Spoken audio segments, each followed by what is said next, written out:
Peace be with you. Friends, we have a special treat this year because the Feast of Saints Peter and Paul, June the 29th, falls on a Sunday.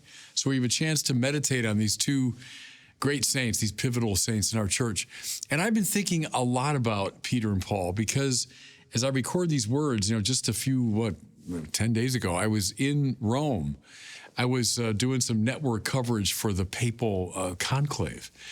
And spent a lot of time in Rome and kind of moving around because 12 years ago I was there doing coverage for just NBC News. I was under contract with them.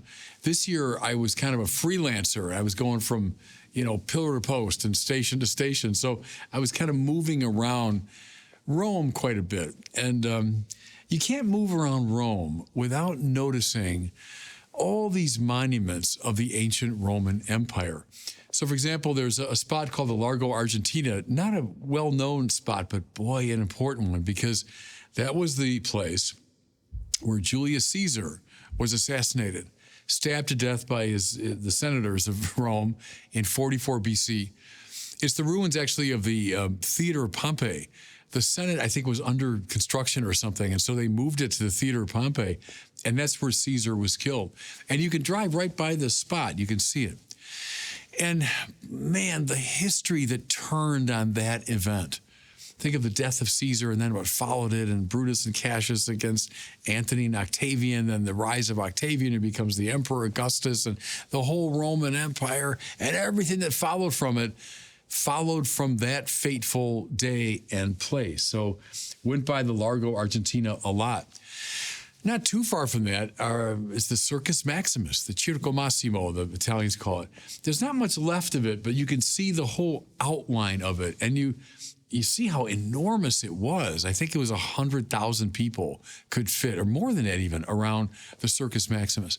It's where they had these games and they had the chariot races. And, the splendor of it's largely gone, but the size of it, you can certainly take in. And just think of people from all over the world coming to that place to compete and to perform. You look right above the Circus Maximus and you see on the Palatine Hill, well, the Palatine, one of the principal hills of Rome, that's where the emperor's palace was. That's where the word palazzo and palais and palace comes from, Palatine. And the box of the emperor was on the edge of the Palatine looking out into the Circus Maximus. So there was the center, the sea of Roman power was right there on the Palatine Hill. Look down east from the Palatine Hill and you see the Roman Forum. It's kind of a hodgepodge today of the ruins of it, but you sense this was once the center of everything. This is where the Senate was, where temples were, and it was where Roman public life was lived, the market, all of it. And again, think of during the height of the Roman Empire, every country, around the Mediterranean, from Africa to England, came there to the Roman Forum to do business, to enter into politics and so on. Look further east, past the Forum, what do you find but the mighty Colosseum? And though, nearly 2 millennia have gone by, and though it's not the splendor that it was, it's still a massively impressive building, beautiful.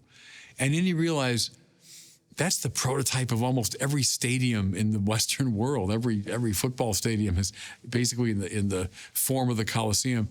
And then you remember, the gladiatorial combats and the games, and again, the whole world looking to that place.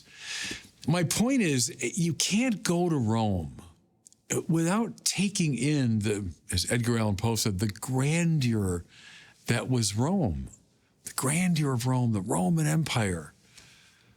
And to imagine it at the height of its power when it dominated the known world.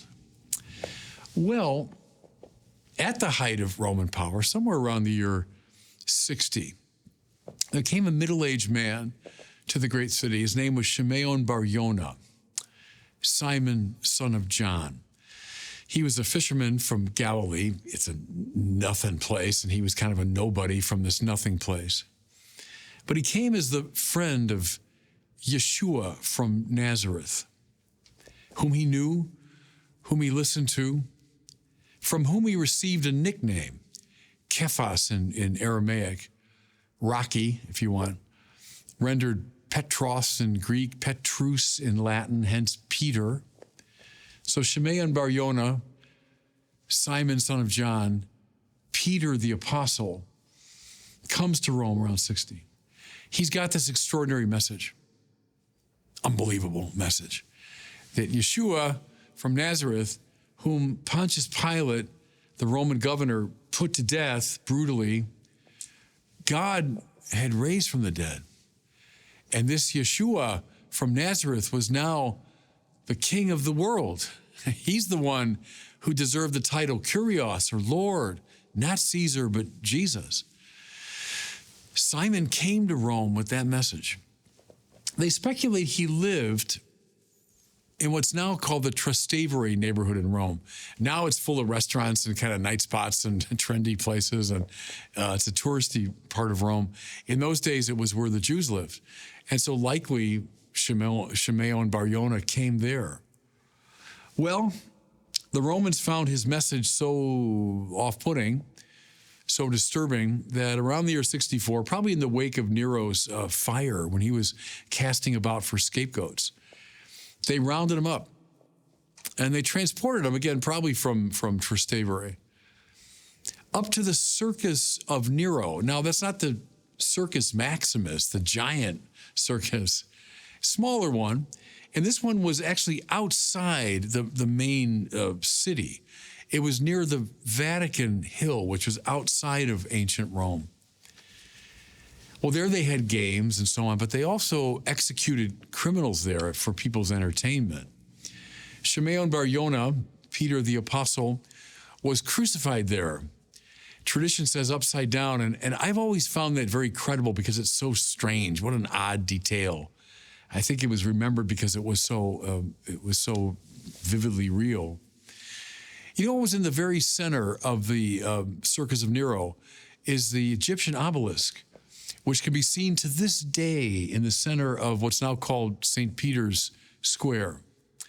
Peter likely was one of the last things he saw was that obelisk. He died there, and he was cut down from the cross, and he was dragged out of the circus to a little cemetery on the Vatican Hill, and there he was buried. Okay, imagine someone now watching that scene around the year 64 AD. At the height of the Roman Empire, with just outside the walls of the great capital, this poor guy, this poor middle-aged fisherman from Nowheresville, is put to death brutally and then buried. Any objective viewer would say, well, one more poor slob done under by the power of Rome. Rome will last forever. Whatever that guy was standing for, that's not going to last. Who is going to be long forgotten? Well, here's the question, everybody. And I thought about this a lot when I was in Rome this time. Where's the Roman Empire? It's gone. It's nowhere. Where's the successor of Nero? There is none. Doesn't exist. What's left of the Circus Maximus and the Colosseum and the Forum and the Palatine Hill? What's left? Ruins, a wreck. Where's the empire of Shimon Bar Yonah? It's everywhere. It's all over the world, north to south, east to west, on every continent. Everywhere you look, all over the world, signs of the empire proclaimed by Peter the apostle. And where's his successor? I thought about this a lot when I was there. Nero's successor, gone, doesn't exist. Peter's successor, I saw him with my own eyes, walking out onto the loggia of St. Peter's Basilica, built over the spot where they buried him in the year 64 AD. On the loggia of that basilica appeared Leo XIV, the 266th successor of Peter in an unbroken line. Now, in the gospel for today, this feast of Peter and Paul, we have that familiar passage from the Gospel of Matthew. Jesus says, who do people say that I am? Well, some say this, some say that. Well, who do you say I am? And it's Shimon Bar Yonah, Simon, son of John, who speaks up. You're the Christ. You're the Son of the living God. Because you've said this, you are Kephas, you're Rocky, you're Peter, and upon this rock I will build my church, and the gates of hell will not prevail against it. See, anyone in the year 64 at the heart of Rome and the Roman Empire would have said, nothing will ever bring this great empire down. Long, long ago, its enemies brought it down. What's brought the church down? Nothing. Nothing has brought it down. It's built on a rocky foundation. I saw it. I saw the Basilica that's built as the most beautiful grave marker in the world on the rocky foundation of Peter's faith. And indeed, the gates of hell have not prevailed against it. Despite all of its, troubles and ups and downs, and yes, the corruption of some of its leaders and its sinfulness of all of its members, yes.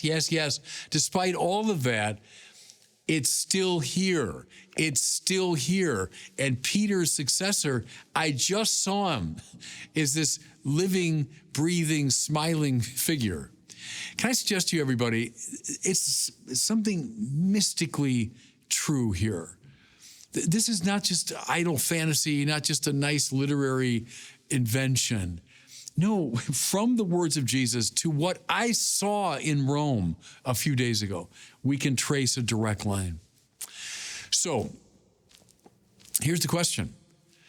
And I'll invoke here the man who inspired the order to which our new pope belongs, namely Augustine of Hippo. Augustine wrote a book a long time ago called The City of God. And he proposed, there are two basic cities, the city of man, which is based on self-love. Its great mark is violence. And then there's a city of God. It's based on charity. It's based on love of God. It's based on nonviolence and forgiveness. And the great question, Augustine develops it over more than 1,000 pages, but the basic question is very simple. To which city do you belong? To which emperor do you pledge allegiance?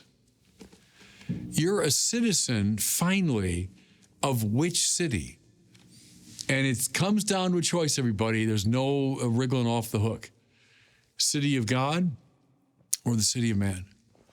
And I don't know anywhere where this is on better display than in the city of Rome to this day. The wreck and ruin of a once great empire. Okay, the signs of it are all over the place. And this living church, having endured 2 millennia, the successor of Peter, alive and well. All right, which city? Which city? Which king? That's the only question that finally matters. And God bless you.